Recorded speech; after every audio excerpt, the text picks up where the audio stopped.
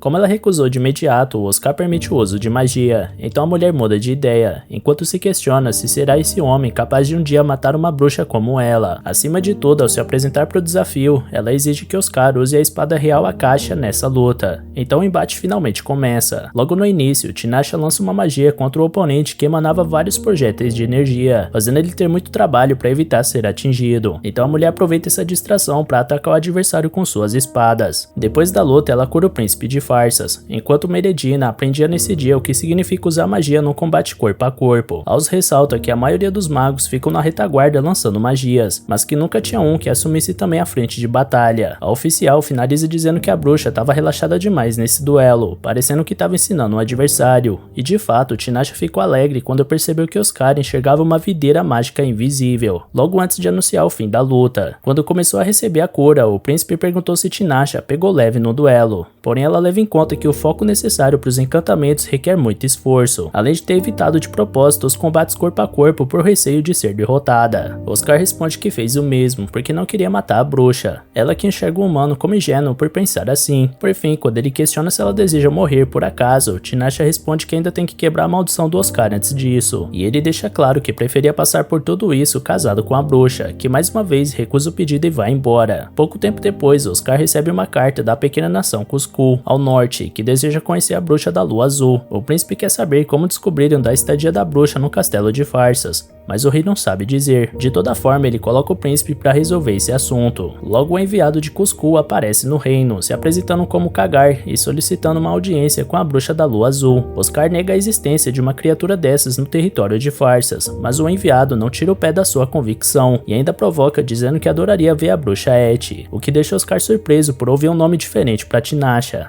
Enquanto isso, Tinasha está em busca do Oscar, então uma criada informa que ele está ocupado no momento, e aproveita a oportunidade para se apresentar como Miralles, contando que começou a servir Sua Alteza depois de ser indicado pelo general Etarge. Por outro lado, Tinasha sente a aura energética em volta da criada e sabe o motivo dela ter conseguido esse cargo, mas pede para que a garota não se importe com ela. Mais tarde, Lucrezia aparece em farsas e convida Tinasha para um chá, e durante a conversa, ela questiona se Tinasha está tentando morrer enquanto mostra ao Oscar como se luta, porque o usuário da espada real Akasha pode se tornar um verdadeiro problema se ficar ainda mais forte. De toda forma, a própria bruxa da lua azul não sabe por que sentiu vontade de duelar contra o príncipe. Talvez ela só quisesse ter alguém para matar ela, já que cansou de esperar por aquela outra pessoa que seria capaz disso. De repente, Lazar surge com seu mestre para chamar a bruxa para audiência, e quando Oscar faz questão de chamar ela de Aet, a expressão de surpresa dela fez ele ter certeza que de fato aquele era seu nome real. Assim que se encontra com o enviado de Cusco, Tinasha exige que não seja chamada de Aet e manda ele ir direto ao ponto. Kagar conta que a fundação de Cusco restaurou os direitos dos magos perseguidos em Tairi. por isso ele deseja que Tinasha empreste seus conhecimentos para desenvolver as habilidades deles. No entanto, sem mostrar ressentimento, Tinasha esclarece que sua missão ali é proteger o herdeiro de Farsas, nada mais e nada menos. Então manda desaparecer esse homem que jamais teve a honra de subir em sua torre antes de fazer um pedido desse calibre. Após ser expulso, Kagar tinha certeza que a bruxa iria aceitar o pedido quando ele chamasse ela de Aet, mas agora pensa num jeito de separar ela do príncipe, até que vê Meredina repousando no pátio. Depois da audiência, Tinasha encontra Lucrezia num dos corredores do castelo e questiona se por acaso ela conhece a nação de Cusco, um grupo de magos que proclamaram independência ano passado. Lucrezia desconhece esse novo país, mas bem que tinha notado as ondas de magia estranhas que vêm emanando do norte, de flutuações sutis e esporádicas, como se saíssem de um lago. Nesse meio tempo, Meredina se aproxima e investe contra a bruxa da lua azul de repente, mas quando Tinasha ia revidar com uma facada no bucho da oficial, Aos consegue evitar a morte da companheira ao intervir a tempo. Diante da situação, Oscar põe sua espada no pescoço do general, que não consegue se explicar, enquanto Meredina acusa a bruxa de enganar o coração dos homens, e que por isso deveria deixar esse país. Essa é uma acusação que Tinasha já ouviu muitas vezes, embora jamais tenha feito isso de verdade, e por isso ela se entristece e chora, mas Lucrezia tem certeza que aquela mulher tá agindo desse jeito por estar sob controle mental. Oscar pede pra ela reverter o feitiço, então a bruxa da Floresta Proibida avisa que não vai sair barato, enquanto Tinasha tenta lembrar quando foi a última vez que chorou. Já deitada na sua cama, Tinasha escuta Lucrezia avisar que já tratou a oficial enfeitiçada, porém a garota não demonstra se importar com isso nesse momento. No dia seguinte, Tinasha convida Oscar para sua torre e avisa que enviou um familiar para investigar Cusco, então a partir de hoje ela quer que o príncipe treine com ela. Sem mais delongas, o primeiro treino entre os dois acontece ali mesmo, naquela hora, e depois da luta, Tinasha elogia a performance do homem, que quer saber o motivo disso tudo. Tinasha explica que gostaria que Oscar escolhesse o caminho que deseja, dentre o maior número de opções possível, e por isso ela espera ele novamente para mais um treino amanhã. Dito e feito, o príncipe retorna para mais uma série de duelos, e Tinasha pegava cada vez mais pesado com o humano, que retornava dia após dia, assim que terminava seus afazeres oficiais. Ao final de cada treinamento, a bruxa curava o homem e os dois tomavam chá juntos, e com o tempo, Oscar já estava enfrentando dois adversários ao mesmo tempo. No entanto, quando Tinasha usou novamente sua videira invisível, dessa vez o príncipe não conseguiu enxergar e foi derrubado. Diante disso, Tinasha percebe que a exaustão mental afetou a percepção do homem, que não conseguiu ver o que antes tinha visto na luta contra ela no palácio. Dito isso, Oscar comprova o ponto da bruxa ao desmaiar no ombro dela, obrigando a garota a deixar ele em algum canto por lá. Quando acorda sem entender nada, Oscar sai de onde foi deixado e se depara com a bruxa da lua azul na varanda mais alta da torre. Ele toca na cintura da bruxa por trás e questiona por que ela não virou um tapão na cara dele. Então Tinasha explica que já esperava isso do rapaz, mas caso se incomode ele, é só se controlar. Em seguida, ela dá um chá com 3 kg de açúcar para recuperar a fadiga do seu pupilo. Esse que questiona se é capaz de ter poder mágico enquanto contrai diabetes ao ingerir a bebida. A doutora conta que o príncipe possui poder mágico, porém não será possível usar enquanto ele empunhar a caixa, mas que ele ainda consegue enxergar feitiços invisíveis, como a videira. Pensando nisso, um dia depois, a bruxa da torre envolve Oscar num círculo de fogo e manda ele observar o fluxo de magia e depois cortar ele, ao encontrar o local que atua como eixo da composição do feitiço. Sem entender muito o que foi dito, Oscar dá golpes de espada ao redor do círculo sem causar nenhum efeito, até que para um tempo para analisar mais profundamente as chamas que o rodeiam. Logo ele enxerga o eixo mencionado pela bruxa e corta ele com a caixa. Tinasha aplaude o sucesso do humano e considera colocar ele para lutar contra outras raças dele a seguir. Para sorte da dona da torre, um grupo de 5 aventureiros invade o recinto para conquistar o labirinto, dando de mão beijada exatamente o que Tinasha procurava. Logo ela anuncia que qualquer desejo será concedido à equipe se eles derrotarem esse homem que está diante deles. E assim que o time se prepara para avançar, a bruxa avisa Oscar que vai evitar qualquer morte, por isso ele pode pesar a mão nessa luta. Dito isso, o herdeiro do trono de Farsas vence o conflito sem suar a testa. Então Tinasha resolve encerrar o treinamento por hoje. Oscar questiona se seria capaz de vencer um duelo contra a bruxa agora, e ela responde que não teria graça se eles já soubessem essa resposta. Nesse momento, um gato familiar da mulher retorna à torre com informações sobre Cusco. Ao amanhecer, Tinasha retorna a Farsas e conta aos servos Lazar e Miralles que a pequena nação ao norte possui cerca de 200 magos e feiticeiros espirituais. Impressionado, Lazar menciona o fato que cada país só conta com uma média de 20 a 30 magos, e é por essa razão que Oscar considera a possibilidade de Cusco estar se preparando para uma guerra. Tinasha não nega esse risco, visto que eles foram vistos tentando invocar demônios. Segundo Oscar, uma vez que aquele território é uma monarquia, e tendo em vista que o atual monarca não é o antigo senhor das terras, as chances de um mago liderar a nação são grandes, por isso o príncipe pretende continuar investigando. Nesse instante, Aos interrompe a reunião às pressas para alertar sobre o general Etard. Dentro de algum tempo, os oficiais e servos próximos ao Etard acompanhavam seu funeral, especialmente Miralis, que foi convocada ao palácio justamente por causa daquele homem. Aos prantos, a jovem lembra o quão gentil ele era, mesmo sendo um parente distante. Quanto ao príncipe, ele recorda que está em dívida com o falecido, assim como Aus, porque Etard foi responsável por treinar o jovem general ao ponto dele conseguir chegar no patamar que alcançou, da mesma forma que ensinou Oscar a ser um homem forte depois que ele foi amaldiçoado. Tendo isso em mente, Oscar pede para Tinasha não morrer antes dele. Depois do enterro, Lazar conta ao príncipe que os pertences do general Etard serão deixados para os entes mais próximos, e que Aus foi informado sobre a maldição de Vossa Alteza. Como o casamento resolveria a situação, Aus questiona o que no herdeiro incomoda tanto para a bruxa não querer viver ao lado dele. Como não esperava uma pergunta dessas, a bruxa entra em parafusos e não sabe o que responder, então Lazar sugere que pode ser a mania de zombeteiro que ele tem. Enfim, seja como for, Tinasha ressalta que ainda tem 6 meses no palácio, e que isso é tempo bastante para resolver esse problema. Além desse, um problema que a bruxa resolveu na hora foi recolher com magia os cubos de açúcar que deixou cair, embora a tampa do bole não tenha tido a mesma sorte. Oscar pergunta se ela é capaz de consertar a tampa, então ela explica que não pode desfazer o que foi quebrado, e que mesmo sendo capaz de parar o tempo, não pode fazer ele voltar, porque a parte de um simples bole, todas as coisas vivas compartilham a morte como destino final. Na calada da noite, em algum canto escuro, Kagara implora por sua vida enquanto Miralis enfatiza a coragem do homem intervindo ali, porque o senhor dele matou alguém importante diante dos olhos dela, e mesmo que esse senhor conserte tudo, o pecado não será apagado. Então, ao passo que grita pelo nome do senhor Lanak, uma fera diabólica avança contra Kagar e mata o emissário de Cuscuz sem misericórdia. Em algum momento do passado, um homem carregava Tinasha no colo enquanto ela dormia, chamando ela pelo nome de Aet assim que ela desperta. Segundo ele, algo de bom tá pra acontecer, e ele queria que ela visse também. Aet fica feliz, porém como ainda tá com sono, apaga de novo até o momento crucial. Dessa vez ela acorda ao lado do Oscar, dizendo que teve um pesadelo. Pra ele, isso aconteceu porque ela dormiu sentada, por isso ela devia ficar de olho nisso. Tinasha concorda, ao passo que lamenta ter tido o mesmo sonho de novo. Nessa manhã, o príncipe estava resolvendo pendências do reino, quando Miralis serve uma caneca de chá pro seu senhor, que agradece, ao mesmo tempo que estranha alguma coisa na moça. Seja como for, Lazar chega avisando que o rei quer ver Oscar. Chegando lá, o soberano diz que pediu um conselho pra Tinasha sobre a futura noiva do seu filho. Devido à maldição do Oscar, sua mulher deve possuir uma alta resistência mágica, e a bruxa recomenda que Oscar se case com Miralis, porque ela supra essa demanda. Insatisfeito, o príncipe questiona se a bruxa sabia disso há algum tempo, e ela responde que sim, porque diante das circunstâncias, de fato a criada é uma boa noiva em potencial, porque a família dela transmite magia através da linhagem, e mesmo que o poder dela esteja selado, a garota herdou a magia dos pais. Oscar fica irritado por não ter sido avisado antes, mas o rei exige silêncio, porque todos estão se esforçando para fazerem o melhor para ele, por isso ele deveria se preocupar em conhecer melhor sua futura noiva. Então mais tarde, Oscar pergunta para a jovem quem foi o responsável por selar a magia dela. Miralis conta que foi sua mãe, junto do mestre Kumu, ou seja, um selo duplo. Mudando de assunto, o príncipe questiona Lazar onde tá a Tinasha, já que faz uma semana que não vê ela, porém ninguém sabe onde a bruxa foi parar. Na verdade, ela voltou pro topo da sua torre, onde nesse momento tomava um chá do lado da bruxa da Floresta Proibida, Lucrézia. Tinasha conta pra amiga que Oscar achou uma candidata para se casar, portanto agora ela tá livre disso. Apesar da Lucrézia não botar fé que a bruxa da lua azul tá tão aliviada assim quanto diz, de repente Litola alerta que um desafiante chegou na torre, passando pela entrada fechada com teletransporte. No mesmo instante, Oscar entra no recinto sem paciência, enquanto Litola informa que ele bateu o recorde de velocidade e o de menos acompanhantes no desafio. Sem ligar pra isso, o príncipe vai direto ao ponto e questiona a bruxa a razão dela tá se escondendo. Tinasha responde que tá ocupada tentando quebrar a maldição, porque é uma composição belamente complexa e delicada, e isso demanda tempo e foco. Vendo a bênção da bruxa do silêncio na sua frente, Tinasha conclui que amor e ódio são duas faces da mesma moeda, e isso é assustador. Vendo que ela tá de fato ocupada, Oscar apenas pede pra ela aparecer de vez em quando pra fazer o jantar pra ele, quando puder, e a bruxa aceita. No dia seguinte, ela tava tomando um chá no jardim do castelo de Farsas com o Nark, até que Aus surge pra avisar que nada encontrado nos pertences do general Etard tá ligado a Miralis, nem mesmo o passado da garota, a qual ele pesquisou sobre, por isso ele não acha sábio candidatar ela como princesa. Tinasha responde que procurou candidatas por todo o continente, mas as únicas viáveis eram as bruxas. Aliás, nenhuma mulher possuía tanto poder quanto a Miralis, por isso o general acredita que ela tá escondendo alguma coisa. Diante disso, Tinasha não sabe como agir, porque não descobriu se ela tá atrás da família real de Farsas, ou se sua intenção é afastar a bruxa da lua azul do reino. Falando nisso, a criada passa pelo pátio nesse instante, então os dois aproveitam para descobrirem a verdade sobre ela. Sendo assim, eles fingem que estão tendo um caso atrás de uma árvore, e assim que Miralis vê a situação e se retira, o guarda sabe que ela não vai contar nada pro príncipe se estiver atrás dele, mas caso esteja atrás da Tinasha, ela vai contar. O problema é que não foi só a criada que viu isso acontecendo. Ao subir no castelo, Miralis vê Oscar atravessando o corredor com raiva. Em pouco tempo, o príncipe chama Tinashe e pergunta o que ela fez hoje. A bruxa responde que fez as análises de sempre e tenta tocar o rosto do príncipe para saber o motivo dele estar de cara fechada. Porém, Oscar impede e coloca nela um item de selamento com propriedades iguais às da caixa. Após isso, ele justifica que esperou pacientemente, mas até sua paciência tem limites, porque ele não trouxe a bruxa até ali para entregar ela para outro homem. Dito isso, Oscar pega Tinashe no colo, fazendo ela se lembrar do sonho que tanto se repete na mente dela. Isso apavora a bruxa. Por isso, ela dá um tapa na mão do homem e quebra todos os vidros do quarto dele. Então o herdeiro de farsas consegue acalmar a mulher antes que o pior aconteça. Ele assume que sua intenção era dar um pequeno susto nela, e que foi uma coisa de mau gosto. Ainda por cima, ele admite que deu uma surra no Aus por pensar que ele estava tendo um caso com a Tinashe, travando 10 duelos seguidos de treino com ele. Tinashe explica tudo e pede pro príncipe se desculpar com o general, mas de toda forma, Oscar não quer saber de ninguém omitindo informações sobre a Miralis. Tinashe argumenta que eles não tinham nenhuma evidência para relatar, além de que ela não queria estragar qualquer chance do Oscar se apaixonar por ela. Dito isso, Oscar dá um cascudo duplo na bruxa para ensinar ela a compartilhar informações, mesmo sem evidências concretas. Mais tarde, o herdeiro ao trono de farsas reúne toda a nobreza para avisar que não tá mantendo a Tinashe no reino por não ter outra escolha, e sim porque ele gosta dela. Por isso, é inútil e indesejável tentar fazer com que ele se apaixone por outra mulher, porque ele não vai escolher ninguém além dela. Tinashe não sabe onde enfiar a cara, enquanto Miralis fica com raiva dessa declaração. Oscar complementa que dentre 1000 opções, Tinashe sempre será sua escolha, portanto não faz sentido ela complicar as coisas. Por fim, Oscar afasta Miralis do cargo de criada para analisar o histórico dela, e logo se retira sem dar bola pra garota. Na mesma hora, Tinashe nota uma fraqueza no escudo mágico do castelo, então ela empurra Oscar enquanto Miralis une suas forças. A bruxa da lua azul tenta atacar, porém o bracelete imposto pelo Oscar trava sua magia. Por esse motivo, Miralis consegue atingir o olho de Tinashe com facilidade e mostra que a amada de Oscar corre grande perigo. Pelo que parece, a criada quebrou o selo de Kumu sozinha, se é que ela estava dizendo a verdade, mas ao menos o príncipe tira o bracelete do pulso da Tinashe.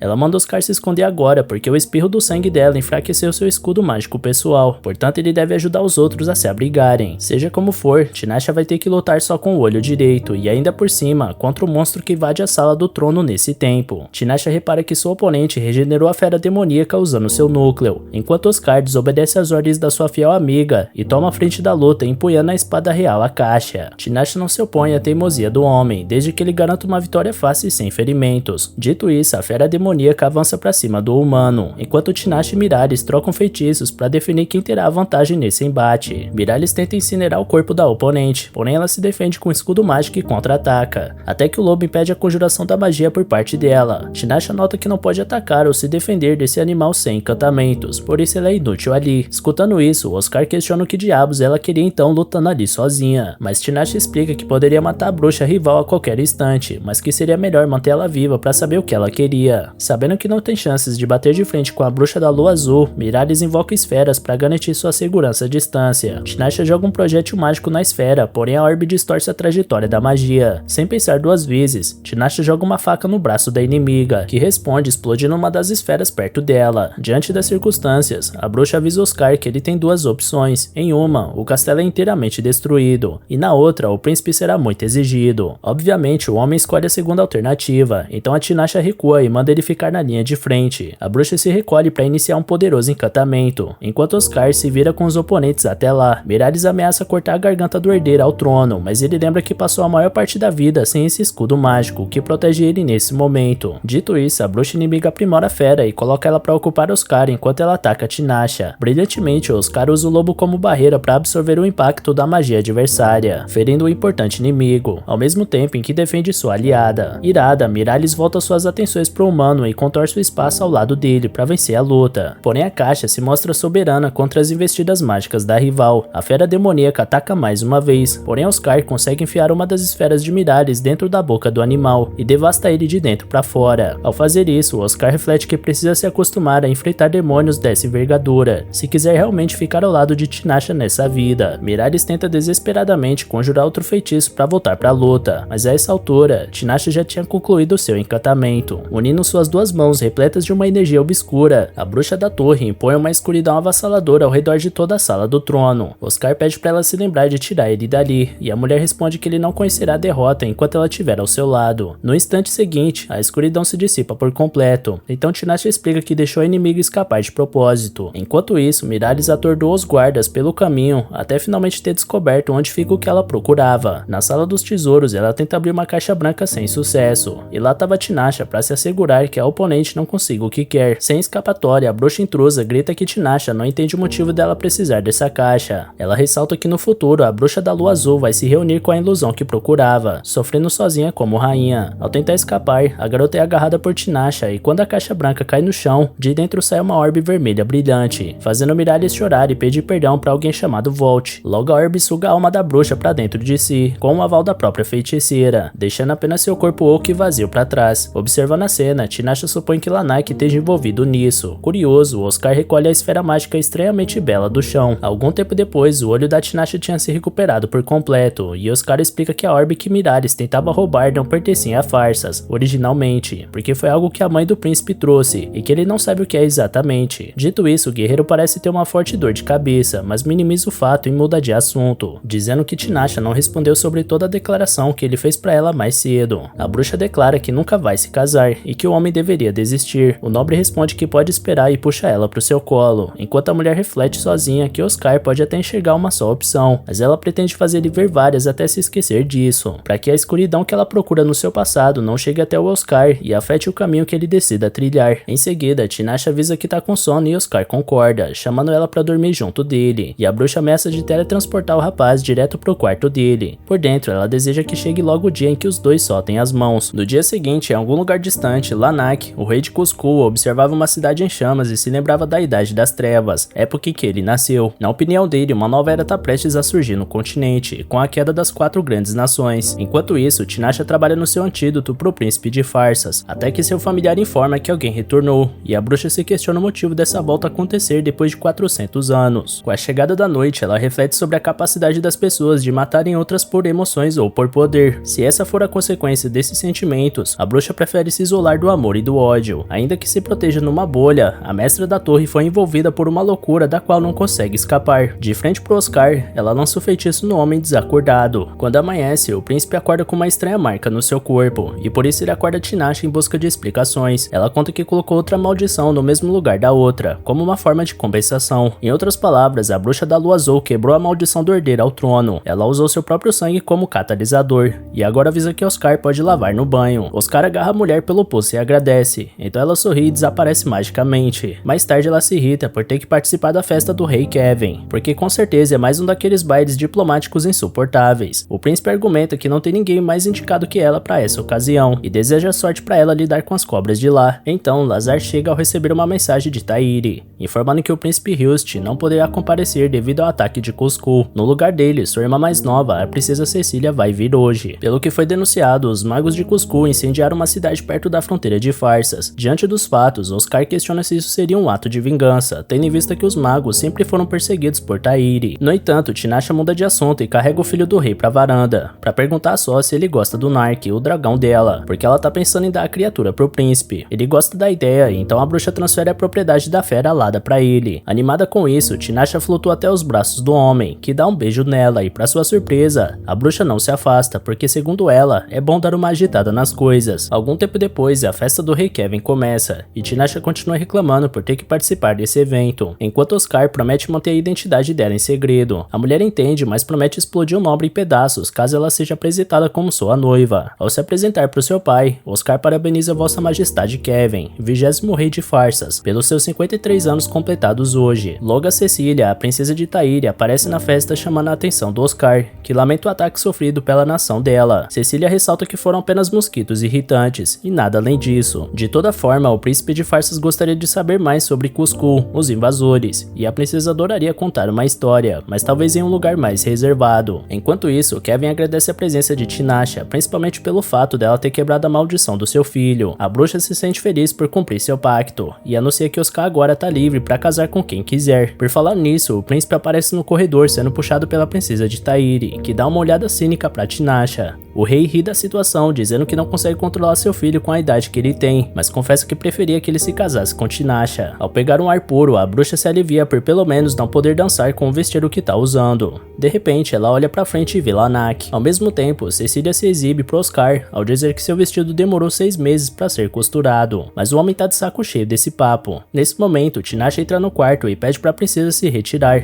porque precisa tratar de um assunto urgente com Oscar. Cecília se ofende e questiona quem ela pensa que é pra falar assim com ela. O príncipe explica que é uma maga de confiança, enquanto a princesa ordena que ela vá embora, já que é uma mera serva. Em resposta, Tinasha manda a princesa calar a boca e ainda chama ela de imbecil. Dito isso, Cecília Reg dá meia volta. Sem a presença da megera, Tinasha coloca uma gota do seu sangue atrás do ouvido do príncipe e revela que era pra ela ter morrido há 400 anos, por isso ele não poderia se apaixonar pelos mortos, mas sim se libertar disso e contemplar o futuro dessa nação que depende do seu futuro rei. Enquanto dizia essas palavras, a bruxa ia se afastando. Quando Oscar tenta alcançar ela, a bruxa impede o homem e lembra de quando quebrou o feitiço da Lucrézia. Em seguida, Lanak surge de um portal, elogiando a beleza de Aet. Tinasha abraça o rei com força, feliz por ver ele vivo. Então, Lanak revela que criou uma nação inteira chamada Cusco, só pra Aet se tornar rainha, uma nação erguida dos escombros de outras. Oscar não acredita no que vê enquanto Tinasha se deixa envolver pelo rei de Cusco. Lanak nota que o outro homem presente porta a espada caixa e por isso precisa ser destruído. Porém, Tinasha convence ele a deixar Oscar de lado, porque mesmo que a espada seja poderosa, não serve de nada se o usuário for fraco. Incrédulo, o príncipe quer saber o que tá acontecendo. Então a bruxa responde de forma rude que o pacto entre eles termina essa noite, porque a maldição foi quebrada. Oscar ameaça desembainhar a espada, porém Tinasha avisa que qualquer agressão contra Lanak é uma agressão contra ela. Quando a mulher choca sua espada contra a do Oscar, ele se lembra dos treinamentos com ela na torre e conclui que é capaz de matar a bruxa da lua azul, mas ainda assim ele hesita, dando margem pra Lanak levar sua amada embora pelo portal de onde veio. No dia seguinte, os magos de Farsas lamentam a partida da sua mestra, além do impacto que isso causou na cabeça do Oscar. Por falar nisso, o nobre surge entregando uma papelada pro Lazar e mandando ele cuidar do resto. O servo questiona onde o príncipe vai, e ele avisa que vai pra floresta da Lucrézia. Lazar tenta impedir a viagem do seu mestre, que não tira o pé da sua convicção. No entanto, Lucrézia surge no castelo pra poupar a viagem do jovem herdeiro. Logo, a bruxa da Floresta Proibida revela que também recebeu um convite pra Cusco, como Tinasha. Assim como todas as bruxas, ela recusou. Porém, o fato da Tinasha ter aceitado pode causar problemas em todo o continente. A parte disso, Oscar quer saber qual é o tipo de relacionamento entre Lanak e Tinasha, e Lucrézia explica que ela procura por ele desde que se tornou uma bruxa. De certa forma, a bruxa da floresta fica feliz ao ver sua amiga encontrar quem tanto procurava. Porém, Oscar acha que aquele homem não estava no juízo perfeito, como se estivesse numa névoa de sonho. Fazendo sentido não, Lucrézia acha que o Oscar tá sentindo dor de chifre, mas de toda forma, ele decreta que não vai desistir da sua futura esposa, por isso vai matar aquele cara e trazer ela de volta. Se ela quiser namorar com outro macho, aí ele chuta o balde e deixa a mulher fugir. Lucrézia compreende a nobre motivação do homem apaixonado, e por isso tá disposta a revelar o que Tinasha disse pessoalmente pra ela, mas só pros ouvidos daqueles que estão preparados pra lutar contra ela até a morte. Diante da declaração, os magos não sabem como reagir, até que o príncipe manda a bruxa seguir em frente. Antes de tudo, Lucrézia conta que o nome verdadeiro da bruxa da lua azul é Tinasha Esmeyer, Ur Aterna Tuldar. Surpreso, uma maga comenta que Tuldar é o império mágico que foi destruído da noite pro dia há 400 anos atrás, e Lucrézia complementa que Tinasha era a candidata à rainha desse império. Em Tuldar, o governante não era decidido pela linhagem, e sim pelo puro poder. Oscar questiona o que seria da nação se algum excêntrico pegasse o trono, e Lucrézia responde que esse foi o motivo pelo qual Tinasha foi separada dos pais ao nascer. Lá os candidatos são escolhidos pelo rei e rainha, e acabam noivos um do outro. O garoto, Lanak, era o filho único do rei. Entretanto, o poder dele nem chegava aos pés da Tinasha. Todos pensavam que os dois se casariam, e Lanak tratava Tinasha com muita gentileza, como se fosse uma irmã 5 anos mais nova. Porém, sem o conhecimento deles, a corte real foi dividida em duas facções: os reformistas, que apoiavam a diplomacia com nações estrangeiras, e os tradicionalistas, que pregavam o isolamento da nação acima de tudo. Quando essa divisão cresceu, o rei acabou ficando doente, então com a morte iminente do líder máximo, os reformistas passaram a apoiar Tinasha, enquanto os tradicionalistas ficaram do lado do Lanak. Como a mulher tinha direito ao trono, os seguidores do homem elaboraram um plano para a virada de mesa. Isso aconteceu quando Tinasha tinha 13 anos, e numa noite ela abriu os olhos e viu Lanak levando ela para a catedral, onde alguns homens vestindo túnicas negras se reuniam em volta de um altar. Então Lanak coloca carinhosamente a garota nesse altar e enfia uma espada na barriga dela várias vezes. Os servos em volta recitam um feitiço, enquanto Lanak continua apunhalando a criança. Depois disso, uma aura sombria sai do corpo da Tinasha, e Lanak promete superar ela com esse poder. No entanto, aquela massa de energia se descontrola e consome os servos do santuário. Então Lanak some dali, deixando Tinasha para trás. A energia sombria explode e multiplica de tamanho com a garota em seu centro, e logo toda aquela esfera gigantesca é absorvida para dentro do corpo dela. Quando o turbilhão mágico acabou, de alguma forma o estômago dilacerado da garota tinha sido curado, mesmo que ela tenha sentido dores insuportáveis por 3 dias sem parar. Após esse evento, Tuldar tinha sido condenado às ruínas, e a magia que transbordou daquele santuário absorveu as almas daqueles que morreram na tragédia. tragédia, se espalhando pelo continente e se transformando em 5 lagos mágicos. Assim, todo esse processo foi o que transformou Tinasha numa bruxa. Depois disso tudo, ela construiu uma torre no canto do que era o território de Tuldar para morar, e desde então ela tem procurado pelo Lanak. Ao escutar toda a história, Oscar questiona o que ela sentia em relação a ele. Como resposta, Lucrezia lembra que a bruxa selou temporariamente a barreira defensiva dele na presença do Lanak, o que certamente salvou sua vida. Além disso, ela deu o próprio dragão pro príncipe, ou seja, 2 gestos que valem mais do que 1000 palavras. Seja como for, isso não muda os planos de Oscar, que mantém a intenção de matar Lanak e trazer Tinasha de volta. Em seguida, o rei recebe uma carta de Kuzco, exigindo a rendição das outras 4 grandes nações, Tairi, Cesar, Gandona e Farsas. Um conselheiro conta que há alguns dias atrás, Tairi marchou com 10.000 homens para Kuzco, porém o exército foi dizimado, enquanto apenas 50 magos do inimigo foram derrotados. Com o enfraquecimento de Tairi, 5 cidades da nação foram tomadas, junto da vida de 5.000 pessoas. Misteriosamente, os edifícios dessas cidades permaneceram intactos, enquanto todas as pessoas simplesmente desapareceram, e pelo que parece, isso é obra da bruxa da Lua Azul. Sendo assim, o rei Kevin anuncia que as nações pedem pro portador da Akasha executar a bruxa. Porém, mesmo sendo o único capaz de realizar isso, Oscar Farsas se nega a cumprir tal pedido, por acreditar que Tinasha e Kuzco não estejam trabalhando juntos. Dito isso, o rei se levanta com raiva e questiona se o seu filho por acaso foi enfeitiçado pela bruxa, já que fala desse jeito quando o destino da nação recai sobre seus ombros. Ainda assim, Oscar mantém sua decisão. Então Kevin estranhamente retoma sua calma e libera seu filho para fazer o que quiser, desde que ele assuma o trono como rei. Entendendo as motivações do seu pai, Oscar aceita o desafio. Longe dali, Tinasha reflete que enquanto for uma bruxa, o portador da Akasha será o responsável por sua morte. Em outro lugar, de frente para uma lua vermelha, Lyst, príncipe de Tairi, sofre ao pensar que sofreria uma derrota avassaladora perante os magos de Kuzco. No momento, o melhor seria reunir todas as tropas e assumir o controle do exército pessoalmente. Nessa hora, a bruxa da Lua Azul surge de surpresa, acompanhada de mais 2 magas. O príncipe saca sua espada e grita ofensas contra ela. Então uma das acompanhantes, Tris, uma maga de Kuzco, questiona que atitude é essa. No entanto, Tinasha tá sem tempo para isso e pede para Pamira levar Tris embora. Em seguida, ela avisa Rust que tudo acabará em 2 semanas, portanto ele deve adiar a marcha para Kuzco até então. Rust expressa estar ofendida ao receber ordens de uma simples maga, e ela usa a forma como foi chamada para explicar o motivo da derrocada de Tairi. O príncipe responde que o poder dos magos perturba o mundo da única divindade verdadeira, Eritirdia. Dito isso, Tinasha pergunta se um homem já cravou uma espada no crânio de uma criança, ou queimou vivo uma mãe que agarrava o filho que chorava, porque Tairi é o lugar que tolerou esses atos. Segundo ela, como sucessor ao trono, Rist deve saber porque estuda as nações do mundo, que 300 anos se passaram desde a Idade das Trevas, e nenhuma nação tão ferozmente egocêntrica como a dele sobreviveu. Então, antes de ir embora, a bruxa comenta que o príncipe parece estar correndo suas próprias entranhas. Rist tenta chamar a bruxa para continuar a conversa, mas desiste ao ver a expressão no rosto dela. Enquanto isso, no castelo de Kuzco, a nação dos magos, Lanak fica sabendo que as 4 grandes nações estão juntando suas forças, mas na opinião dele isso não muda muita coisa. Em seguida, ele mostra através da sua magia como o mapa do continente vai ficar ao ser coberto até os 4 cantos pelo feitiço, que é possível com a Et ao lado de Kuzco. Falando nela, Lanak lembra que a mulher era uma boa aluna e obediente, mas é interrompido no meio da fala, invadido por um sentimento de parecer estar num sonho. Tinasha garante que o homem não tá sonhando, e ele sabe disso, mas seu corpo soa como se não soubesse. Após esse evento, Tinasha conversa com um dos magos de Kuzco, Renard, e comenta que todas as bruxas do continente são mulheres porque o corpo dos homens, magicamente falando, é instável, e não consegue aguentar por muito tempo. Em outras palavras, Lanak tá sentindo os efeitos psicológicos disso. No entanto, ainda é possível conjurar um feitiço de níveis continentais, como planejado, afinal, Tinasha tem essa capacidade. Embora uma magia tão relevante certamente mudará as coisas de maneira drástica. Enquanto isso, um homem espiona a conversa entre os dois. De volta a Tairi, a delegação de Farsas não entende o motivo de estarem há 6 dias naquele país, sendo que nenhuma negociação vai pra frente, e consideram que isso se deve à derrota esmagadora que ele sofreu nas planícies de Asdra, obrigando Tadairi a juntar seus cacos, mesmo que agora as 4 grandes nações tenham reunido seus exércitos. Nessa hora, Lazar chega e avisa ao Oscar que alguma coisa aconteceu em Farsas. O príncipe ressalta que várias cidades das 4 nações estão sendo atacadas enquanto eles estão presos ali. Por fim, ele quer saber se Tinasha tem alguma coisa a ver com isso, apesar de ninguém saber dizer. Em seguida, é a vez de Cecília entrar na sala, e Oscar já não aguenta mais as visitas diárias da princesa local. Dessa vez, Cecília tenta fazer valer sua presença, alegando ter visto a bruxa com quem o príncipe tanto ama andar junto, a bruxa da Lua Azul. Oscar não quer acreditar que essa mulher tem alguma informação revelante acerca disso, e ela faz jogo duro depois de jogar a isca, mas logo revela que Tinasha visita o irmão dela, Rust, todas as noites. Inclusive, a essa hora ela deve estar chegando. Impaciente, Oscar manda a princesa guiar ele até o quarto do Rust, fazendo a mulher se arrepender de não levar o herdeiro de Farsas a sério. Em pouco tempo, Oscar já estava dentro dos aposentos do príncipe de Tairi, questionando com a caixa em mão se não foi esse reino que pediu para ele executar a bruxa. Rust não sabe como reagir diante da situação, até que Tinashe surge mais uma vez na varanda do homem, e logo se assusta com a presença do Oscar. O príncipe de Farsas estende a mão para sua amada, porém as magas de Cusco agarram ela pelos braços, enquanto Renard abre um portal para levar as três de volta para o reino deles. No outro dia, durante a organização do Exército das Nações, Oscar reclama que essa postura do príncipe Rust fez a aliança perder muito tempo, além dele demonstrar curiosidade sobre esse evento que Tinashe disse que já passou. Lucrezia aparece e informa que checou todas as cidades, e que realmente parecia que todas as pessoas tinham sumido, mas era uma barreira defensiva para ninguém notar as populações que ainda permanecem lá. Ao mesmo tempo, a bruxa alerta que Tinashe não vai se proteger, portanto, Oscar deve ser o escudo dela. Enquanto isso, na liderança das tropas, o general César comenta com o general Gandona que essa é uma história difícil de engolir, até que o homem surge no meio do exército e se apresenta como Bardalos, mago-chefe de Cusco. Os batalhões desembainham suas espadas na mesma hora, e o mago lamenta a agressividade, porque achou que todos gostariam de ver seu rei estendendo seu domínio por todo o continente, sendo que o próprio Bardalos é capaz de guiar as pessoas por esse caminho. Os soldados questionam quem seria louco de aceitar uma coisa dessas, porém Oscar se oferece para ir até Cusco, só que o mago teleporta todos os homens presentes até sua nação. Ao chegar lá, Oscar olha em volta e se depara com a própria definição de emboscada. Dezenas e mais dezenas de feiticeiros envolvendo soldados encurralados, até que Lanak surge e dá as boas-vindas aos visitantes às ruínas da Catedral de Tuldar. Depois, ele revela que o motivo desse encontro é para ele oferecer uma proposta, ressaltando que o continente está repleto de discriminação e conflitos cruéis. O objetivo do Lanak é acabar com essa discórdia através da unificação, e caso alguém discorde dessa medida, receberá o castigo divino imediato, porque logo ele receberá o poder necessário para isso. Fora isso, ele apresenta sua noiva, a Etis. Ao ser exibido e encontrar Oscar entre os visitantes, Tinashe não consegue evitar de reagir a isso, então Lanak pergunta para ele o que aconteceu. A bruxa foge do assunto e questiona o motivo das visitas, então o rei de Cusco conta que quis que todos testemunhassem os momentos finais até a conclusão do procedimento. Dito isso, Tinashe entende o motivo e conjura um trono para ela sentar. Nesse instante, Lanak se aproxima e conjura um feitiço que se estende até os céus e faz levitar objetos leves do chão. Oscar se concentra para pensar numa forma de interromper esse processo, enquanto Lanak ordena que nasça o primeiro lago, a Compaixão, o primeiro dos 5 que serão formados pela energia e magia da natureza, junto de inúmeras almas humanas. Com a união mágica desses 5 elementos, o mago será capaz de vigiar o continente inteiro de onde estiver, além de controlar o próprio clima conforme sua vontade. Logo ele inaugura o segundo lago, o Ciúme, e o terceiro, a Negação. Depois ele dá mais um passo na direção do seu plano ao conjurar o quarto lago, a Admiração, e por último o lago final, Ódio. Com isso, Lanak contempla o alvorecer de uma nova era, diante dos aliados e daqueles que dizem ser seus inimigos, até que Tinashe interfere e substitui o círculo mágico do rei de Cusco pelo seu próprio. Ela conta que procurou Lanak por todo esse tempo, e quando finalmente encontrou ele, ficou tão feliz que poderia ter chorado, porque ela viu o mago como alguém realmente necessário. Por exemplo, ao invocar os lagos, um homem era o único que sabia seus nomes definidos. Entretanto, agora é hora de libertar as almas dos cidadãos que Lanak matou há 400 anos, que se fundiram e foram presos pelos lagos mágicos. Diante disso, Lanak questiona se a Et vai trair ele de novo, e ela dá risada desse pensamento do mago, enquanto começa o castigo dele. O rei ordena que seus subordinados eliminem a bruxa, então Renard e Pamira formam um escudo mágico para proteger Tinashe. A bruxa pede para os dois fugirem, porém eles sabem que proteger Tinashe nesse caso é como impedir que a rainha do xadrez seja tirada do tabuleiro, porque só uma peça como ela é capaz de sublimar os lagos mágicos, esse feitiço tão complexo e gigantesco. No entanto, Bardalos, que se mantém fiel ao soberano de Cusco, não tem nada com isso e derruba Pamira com sua magia, abrindo um buraco no escudo que envolve Tinashe. Aproveitando essa brecha, o mago solta outro feitiço na direção da bruxa, porém dessa vez é Oscar que evita o pior usando a espada real Akasha. Feito isso, Tinashe pede pro príncipe segurar os inimigos por 10 minutos, e Bardalos menciona com certo desprezo as lendas que já ouviu sobre o espadachim que impõe a Akasha, então ele começa a atacar o portador da arma. Ao mesmo tempo, Tris não sabe o que fazer diante da traição de Tinashe ao rei de Cusco, por isso se afasta do conflito. Lanak manda invocarem os demônios, que se juntam aos magos na batalha contra as 4 nações. Rust é hostilizado com violência por um jovem feiticeiro de Cusco, que acusa o príncipe de ter matado sua irmã. Embora não tenha feito isso pessoalmente, Rust sabe que essa é a consequência de séculos de crimes que Tairi carrega. No entanto, Meridina desmaia a criança e salva a pele do nobre. Enquanto isso, Renard e Pamira notam que Tinashe está fazendo um encantamento duplo da cerimônia de coroação de Tuldar, um feitiço capaz de libertar os espíritos de Tuldar invocados por seu primeiro governante. Sylvia achava que isso era só uma lenda, porque não é possível alguém controlar todos os 12 espíritos de alto nível ao mesmo tempo. Testemunhando isso, Bardalos sabe que é o fim, logo quando ele tem a chance de eliminar aqueles que mataram tantos magos. Apesar disso, ele pretende cair atirando, então atinge Oscar, Oscar, seu rival, com um poderoso feitiço de fogo. Porém, o cavaleiro foi rápido bastante para surpreender o mago e acabar com a vida dele. Por fim, Tinasha consegue reunir o poder necessário para libertar os espíritos ligados a Tuldar pelo antigo pacto, e os 12 se reúnem após esse longo tempo e são ordenados pela bruxa a aniquilar os inimigos dela, poupando aqueles que não pretendem mais lutar. Logo, tão rápido quanto surgiram, os espíritos eliminam as forças de Kuzco num piscar de olhos e evaporam em seguida. Diante da sua derrota, Lanek se ajoelha perante Oscar e coloca toda a culpa pelo fim de Tuldar na bruxa da lua azul. Oscar ressalta que Tinasha acreditou no rei de Kuzco até o fim, por isso ele quer saber o que ele sentiu ao abrir a barriga da ex-companheira. Lanek não consegue segurar e dá uma gargalhada, porque ele não sentiu nada, já que enxerga a garota como uma mera ferramenta. Dito isso, Oscar ergue a caixa e desfere o golpe derradeiro no rei de Kuzco. Após isso, as magias usadas na guerra passam a se dissiparem nos céus e formar um belo espetáculo visual, junto das almas libertadas por Tinasha. Apesar do apoio da bruxa, o general Gandona lembra o portador da caixa que ele possui um dever, então Oscar se aproxima de Tinasha. Renard e Pamira ameaçam reagir, porém a bruxa sabe que aquilo não é uma hostilidade. Então, Oscar pergunta pra Tinasha se ela lembra o que ele disse quando ela quebrou o feitiço da Lucrézia. A mulher diz que sim com a cabeça, e Oscar ameaça desembainhar a espada, porém ela desmaia nesse processo. Uma semana depois, ela acorda em frente ao príncipe de Farsas e não entende o motivo de ainda estar viva. Primeiro, Oscar conta que o príncipe Rust decidiu não usar a força contra Kuzco, deixando a região como um estado autônomo para os magos. Em seguida, como se não fosse nada, ele revela que agora Tinasha é oficialmente noiva dele. Obviamente, ela quer saber que história é essa, então ele conta que foi a única forma de trazer ela viva para Farsas. Afinal, alguns magos de Kuzco queriam matar a bruxa e roubar seus poderes. De qualquer forma, ele pede para a mulher cumprir bem seu dever nos 6 meses que restam. Diante disso, Tinasha primeiro se rebela, mas logo acaba cedendo diante das circunstâncias. Enquanto isso, na sala do tesouro de Tuldar, os magos ficam encantados com tantos itens incríveis e valiosos, e Tinasha quer decidir o que eles vão levar para Farsas. Dando uma olhada na sala, a bruxa encontra um artigo que pensa já ter visto em algum momento, mas não se lembra quando. Portanto, ela aguarda para levar para a torre. Ao mesmo tempo, na fortaleza Minedar, na parte oriental de Farsas, que faz fronteira com Yarda, o general Edgar informa ao príncipe Oscar que não existem sinais até o momento de ações incomuns nas nações vizinhas. Quanto às crianças no pátio, ele explica que uma aldeia próxima foi atacada por cavaleiros de um povo nômade chamado Itos há um ano atrás, e eles trouxeram os sobreviventes. A mulher que cuida das crianças é a viúva do chefe da aldeia, Elze. Seu marido morreu protegendo a esposa, e desde então, ela nunca mais sorriu. Falando nela, Elze conta para as crianças a história da aldeia dela, que ficava nas pastagens há muito tempo atrás, e lá morava uma garota muito bonita. Vários jovens pretendentes cortejavam essa moça, porém ela recusava a todos. Um dia, essa aldeia foi atacada por homens maus a cavalo, que tacaram fogo em todas as casas para matar todo o povo daquele lugar. Foi então que um espadachim vestido de azul apareceu, afugentou os homens e salvou a jovem de ser sequestrada. Comovida com esse feito, a garota pediu o espadachim em casamento, porém ele recusou e desapareceu sem deixar rastros. Ao escutarem a história, as crianças ficam encantadas pelo espadachim e logo partem para brincar de espada. Logo atrás, Tinasha aborda a mulher e confessa estar curiosa sobre essa história que acabou de ser contada. Elze revela que esse é um conto verdadeiro de 200 anos atrás da aldeia dela. O espadachim de azul na verdade era o filho da garota que ele salvou, ou seja, reza a lenda que ele veio do futuro, sendo filho da mulher com o nômade que sequestrou ela naquela época. Segundo dizem, o espadachim viajou ao passado para alterar esse destino cruel da mãe, mesmo que ele deixasse de nascer com isso. Por fim, Elze pergunta o que a Tinasha faria nesse caso, e ela responde que não mudaria o passado. Um pouco depois, Oscar comenta com a Tinasha que ela não para de surpreender, porque tudo bem que foi concedido a ele só um quarto, mas ele não esperava ver a mulher se transformando num gato. Mas pra ela é perfeito dividir um quarto só, porque assim ela fica de olho pra ver se o príncipe sai escondido à noite. Logo vemos alguém morto e derramando uma quantidade obscena de sangue, diante de um homem de olhos verdes brilhantes. Oscar acorda com o barulho que Tinasha faz, e ela explica que caiu em um sono profundo e sintonizou uma frequência de sonho correspondente. Em outras palavras, alguém nessa fortaleza transmite um sonho com fortes emoções quando dorme. Alguém com um grande poder mágico que nunca aprendeu a controlar esse dom. Esse sonho é sempre sobre alguém que essa pessoa odeia e não consegue esquecer. No dia seguinte, Oscar sai para analisar o território e comenta que o país vizinho, Yarda, vem se tornando a cada dia mais um deserto. Logo ele prossegue seu caminho para visitar todas as aldeias. No entanto, ele se vê cercado por vários arqueiros em uma emboscada. Ainda assim, o príncipe pede para a bruxa não agir. Nesse meio tempo, um homem que se diz chamar Javi toma a frente dos arqueiros, se autoproclamando o líder dos Itos, e deixando claro que Oscar tem algo que ele quer. Oscar não cede à pressão e responde que não vai negociar com bandidos, e isso ofende Javi, porque esse modo de vista é o que sustenta suas famílias, usufruindo da lei do mais forte, que é um motivo de orgulho para a organização. Dito isso, ele revela que está à procura da mulher que tentou sequestrar um humano, e com ela como prêmio, Javi terá um duelo contra Oscar no Planalto da Rocha Vermelha. Chegando lá, o líder dos bandidos explica que essa terra é sagrada para eles, porque segundo a lenda diz, um deus visitou esse lugar há muito muito tempo. Entretanto, o nome desse deus foi perdido. Atenta à história, Tinasha sente algo muito estranho por ali, por isso ela sugere que Oscar leve esse duelo para o campo de treinamento do castelo através do teleporte dela. Porém, o príncipe imagina que o adversário não vai aceitar um pedido desse e descarta a possibilidade de fazer esse convite. Em seguida, Oscar diz pra Jave que caso ele vença esse duelo, os Itos jamais poderão fazer saques nas terras de Farsas. Caso desobedeçam essa condição, Oscar presume que os Itos imaginem o que vai acontecer. Nessa hora, Elze chega no local e identifica o homem que matou seu marido, Jave. Sem remorso, Jave deixa claro que veio buscar a mulher pra ele, e logo o duelo começa. Apesar do seu talento com a espada, o líder dos Itos não foi capaz de segurar durante muito tempo o ímpeto do príncipe de Farsas, que após alguns segundos de embate, corta o braço do inimigo fora. Sendo assim, Oscar exige o cumprimento da promessa, enquanto Jave chama pelo nome da Elze, que lembra do homem em seus sonhos. Estranhamente, a mulher vai até o perdedor como se estivesse consolando ele. Oscar pede pra Tinasha recolocar o braço da vítima, porém ela se recusa. Então ele insiste pra ela pelo menos estancar o sangramento, o que ela faz com alguma resistência. De repente, um tornado envolve Jave e Elze, então a bruxa se apressa pra teleportar todos os outros pra não deixar eles em perigo. Apenas na companhia de Oscar, Tinasha pensa no jeito de parar esse tornado, até que uma fenda se abre no chão e de lá sai um ser misterioso que voa até os céus. Oscar arremessa sua espada real à caixa e destrói a criatura, o que causa novas fissuras no terreno. Tinasha cai em um desses buracos, e Oscar não perde tempo ao mergulhar no mesmo local para ir atrás da sua amada. O príncipe consegue segurar a mulher a tempo e agarra ela até cair na água ao fundo. Porém, apesar de ter salvo a vida da mulher, a forma de gato dela faz com que a água não seja nem um pouco convidativa, e ter se molhado inteira gerou um grande estresse no animal. Oscar lembra que ela pode voltar a ser humana a qualquer momento, então ela se toca e volta à sua forma original. Caminhando ao redor daquele lugar, nenhum dos dois faz ideia de onde foram cair, e Tinasha observa que sofreu algum tipo de interferência mágica externa, algum tipo de poder da terra que atacou a magia do corpo dela, como se revisasse as entranhas da bruxa. Um pouco mais à frente, Tinasha descobre que ali é a terra sagrada dos Itos, e os desenhos são histórias dessa sociedade gravadas nas paredes. Dentre esses desenhos, tinha uma representação do deus misterioso que apareceu agora há pouco para eles dois. Segundo as escrituras da parede, essa divindade do norte encontrou e matou os seres do mal entre os humanos. Todos deram graças a essa divindade, porém o medo que sentiam por ela fez os Itos construírem esse lugar para o deus descansar. Segundo a bruxa, seres do mal é um termo pejorativo para magos, usado no início da Idade das Trevas. Naquela época, magos não eram tratados como humanos. Pelo que parece, esse deus reagiu à magia e revelou os magos, então os Itos acharam isso bem útil. Diante dos fatos, tanto Tinasha quanto Oscar acreditam que esse ser divino seja Iritirdia, o único deus verdadeiro de Tairi, e responsável pela perseguição aos feiticeiros. Tendo isso em mente, a bruxa fica preocupada do príncipe de Farsas estar sem a caixa nesse momento crucial, mas para não ter que ser teleportado de volta para o seu reino, o homem pega uma espada qualquer e prossegue na jornada. Logo eles estavam seguindo por algum caminho, até que uma névoa negra ataca os dois, obrigando Tinasha a formar um escudo de proteção. Oscar pede para a mulher recuar caso chegue no seu limite, enquanto ele mesmo avança por entre a névoa negra, onde encontra Elze no meio do caminho. Sem hesitar, Elze arremessa uma espada contra o príncipe, que rebate a lâmina. Porém, essa lâmina se desfaz no ar como se fosse parte da névoa. Por esse motivo, Oscar acredita que a mulher tenha sido possuída por Iritirdia. Em seguida, a entidade dá um grito medonho e parece absorver a névoa à sua volta. Então Oscar se apressa para tentar impedir com sua espada. No entanto, Elze desfaz a lâmina do cavaleiro, até que Tinasha chega no recinto com um forte enjoo, porque como metade da sua magia foi adquirida após seu nascimento, ela é mais facilmente afetada por esse ambiente, ao contrário do Oscar, que teve sua magia selada. O homem não entende o que isso significa e promete perguntar depois, porque agora eles precisam fazer algo sobre esse deus sem machucar a Elze. Tinasha tá pessimista em relação a isso, porque ela considera impossível destruir o que tá dentro do corpo da mulher sem ferir ela. No fim das contas, talvez aquela figura esculpida na parede também fosse um humano possuído. Seja como for, primeiro de tudo, o Oscar precisa encontrar a caixa de novo, porque certamente essa espada surtirá algum efeito contra Iritirdia. Vendo sua arma ao fundo daquela caverna, Oscar questiona se um golpe daquela lâmina não pode matar Elze, e Tinasha confirma que sim, porém tudo será pior se a entidade escapar dali. Nesse instante, Jave chega e garante que não vai permitir que Elze morra, então Tinasha argumenta que caso ela saia para a superfície dessa forma, aqueles com magia acabarão mortos só de chegarem perto dela. Ainda por cima, a aparição de uma entidade dessa certamente vai provocar uma reação violenta dos magos, o que pode colocar em risco tudo em volta. Por fim, se Jave não for capaz de compreender isso, a bruxa vai ter que matar ele também. Ainda que não se importe com que a mulher é capaz de matar, Jave implora pra bruxa salvar ela, porém a feiticeira não vê escolha senão pôr um fim nisso tudo. Tendo isso em mente, ele pede pro Oscar matar ela, caso ela se torne uma ameaça pro mundo. O homem garante que faria isso, mas apenas caso essa condição seja irreversível. Alegre com aquelas palavras, Tinasha afirma que é por Oscar ser assim que ela continua lutando. Dito isso, ela dá um beijo na testa do cavaleiro e engole uma pequena pequena esfera prateada. Oscar corre atrás da caixa, o que faz Elsie reagir com violência. Ao mesmo tempo, a bruxa revela para Ilitírdia que foi ela quem despertou a entidade, que antes estava dentro de um selo antigo, até reagir a uma magia da bruxa e acordar possuindo o corpo dessa mulher. Como maga desse continente, a bruxa da lua azul anuncia que vai ser a oponente deste ser que tanto trouxe o caos ao mundo. Ilitírdia tenta atacar a bruxa, até que Jave agarra o deus por trás, dando uma brecha pra bruxa sugar Ilitírdia pra dentro de si. Depois disso, Tinashe revela que a esfera que ela engoliu é a responsável por manter a entidade dentro do corpo dela, e em seguida ela pede pro Oscar cortar o estômago dela. O homem resiste até onde pode diante de um pedido desse, mas no final ele acaba cedendo e saca sua espada, afirmando que Tinashe é a única pra ele. Por fim, a bruxa confessa que há muito tempo queria dar um fim nesse deus, portanto, pede pro cavaleiro seguir em frente. Dito isso, Oscar atravessa a barriga da mulher com a caixa. Algum tempo depois, Tinashe acorda em sua cama após uma última recuperação, e o príncipe conta que Elsie recebeu tratamento e foi deixada nas ruínas da aldeia, podendo voltar pra fortaleza Minedart, caso seja sua vontade. Dito isso, Tinashe se esparrama pela cama diante do cansaço, e Oscar questiona se ela vai mesmo dormir na sua forma humana, por conta da descrição. No entanto, a bruxa tá cansada de se enrolar feito uma bola quando vira uma gata, por isso ela quer esticar um pouco os braços e as pernas. Além do mais, ela sabe que Oscar tem um grande autocontrole, então ela não corre risco de nada ao se deitar com ele. Num tom de brincadeira, Oscar avisa que um dia ela vai se dar mal por pensar assim. Logo a bruxa caiu no sono, e o príncipe afirma que vai proteger essa mulher, não importa o que aconteça. Em seguida, ele dá um beijo no rosto da garota, que fica sem saber como reagir, mas logo abre um sorriso pro jovem príncipe. E galera, regaça aí no like aqui embaixo e comenta no vídeo pra incentivar a gente ainda mais a trazer continuação desse anime, beleza? Valeu galera, se cuidem!